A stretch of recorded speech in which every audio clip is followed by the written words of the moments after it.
Je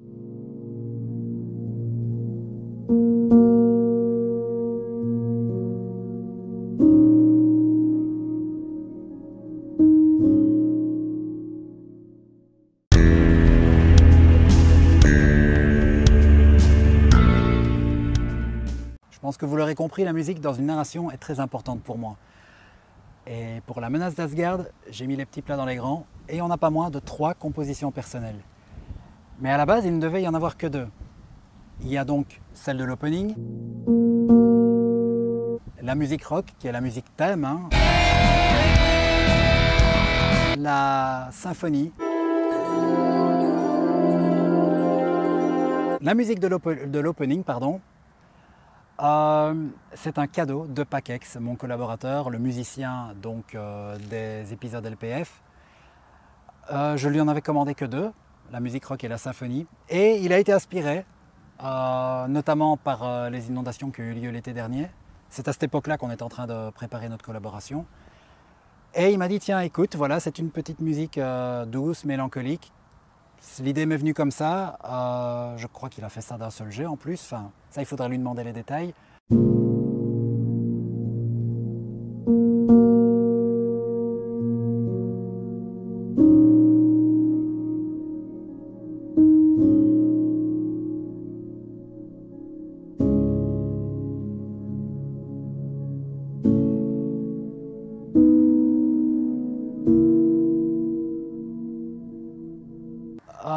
Bien sûr, en amont, je lui avais quand même fait écouter les musiques de l'Arc d'Asgard composées par Seiji Yoko Oyama.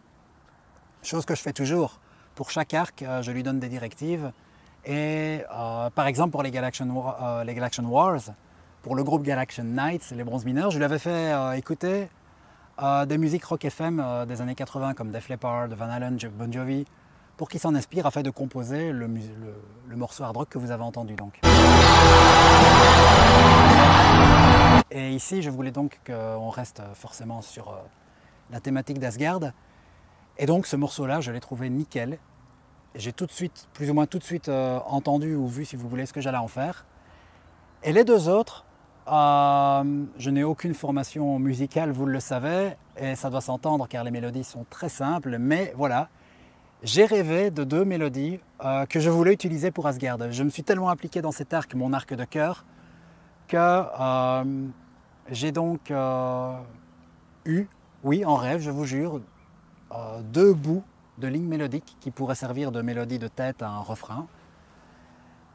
Et j'ai donc composé grâce à un logiciel de montage annexe à celui que j'utilise pour mes vidéos, Magix Music ça s'appelle, et j'ai donc composé à l'aide d'un piano numérique la petite mélodie de tête d'après mon rêve donc.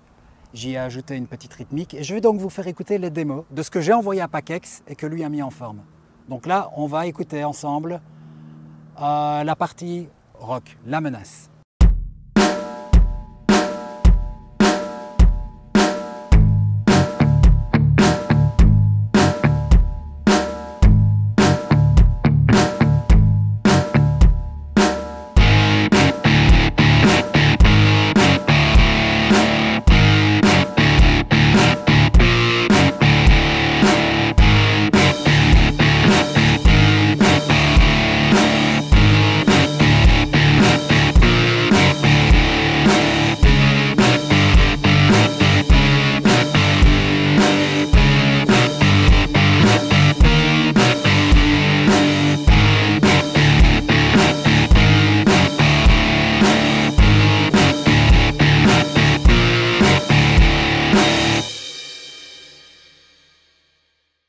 Voilà, et maintenant, pour rappel, je vous refais écouter ce que Pakex en a fait. Donc en gros, il a mis ça en forme, il a rajouté des bouts de mélodie, il a fait ce qu'on appelle les arrangements, il a joué de tous les instruments.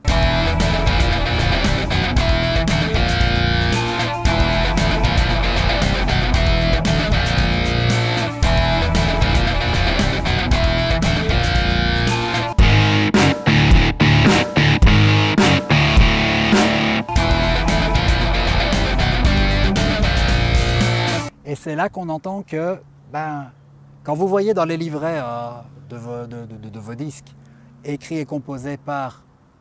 c'est très bien que certains chanteurs puissent composer des mélodies, même toute la mélodie de toute une chanson. Ici, moi, je n'ai encore fait que quelques notes de ce qui consiste en leur refrain, vous l'avez entendu. Les musiciens plus aguerris, voilà, ils font toute une chanson, mais à côté, il y a encore tous les arrangements. Et c'est là qu'on réalise l'importance que ça a, sans parler de la production. Enfin, pour moi, ça transcende une musique et c'est en ça que je remercie Pacex. Et pour moi, l'exemple est d'autant plus criant avec la symphonie qu'on a appelée La Désolation. Je ne sais même plus si c'est lui ou moi qui a eu l'idée de ce nom d'ailleurs. On avait des noms de projets qu'on s'échangeait comme ça. Bref, donc là maintenant je vous fais écouter la mélodie donc, de La Désolation qui deviendra la mélodie symphonique.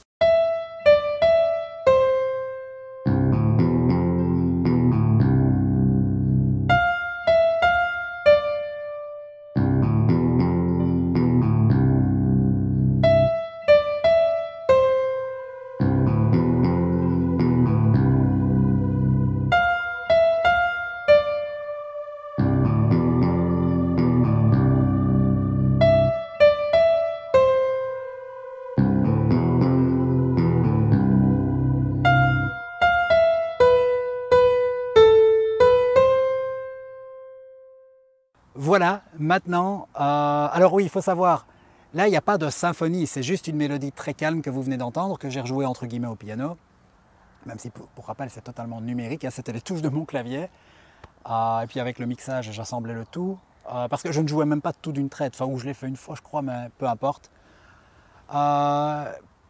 Pour ce qui est de la suite, je donnais des indications, je veux une progression dramaturgique, je veux tel et tel instrument, les cuivres c'est moi qui les lui ai demandé.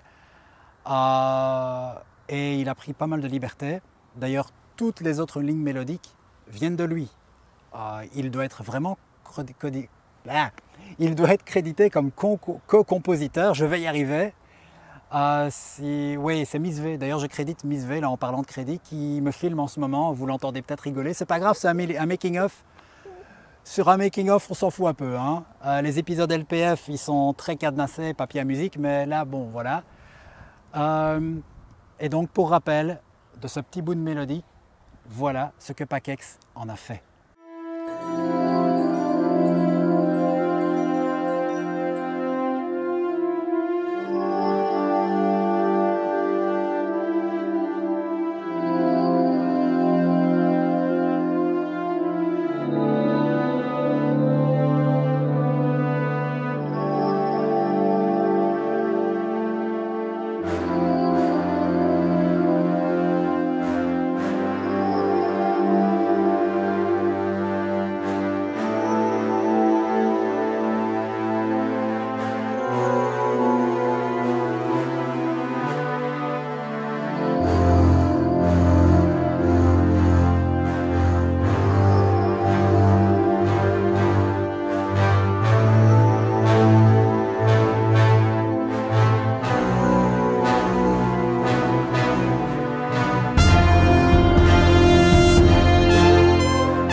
Voilà, on peut ne pas être d'accord, mais pour moi, clairement, dans ce cas-ci, les arrangements, c'est les 3/4 du travail.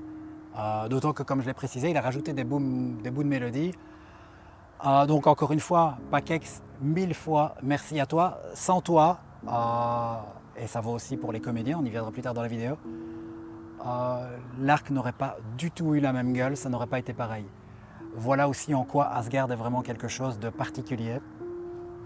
Je pense que j'ai tout dit. Je précise en fait, si vous avez des questions dans les commentaires, n'hésitez pas. Ça peut se transformer en une FAQ improvisée ce making-of. Hein.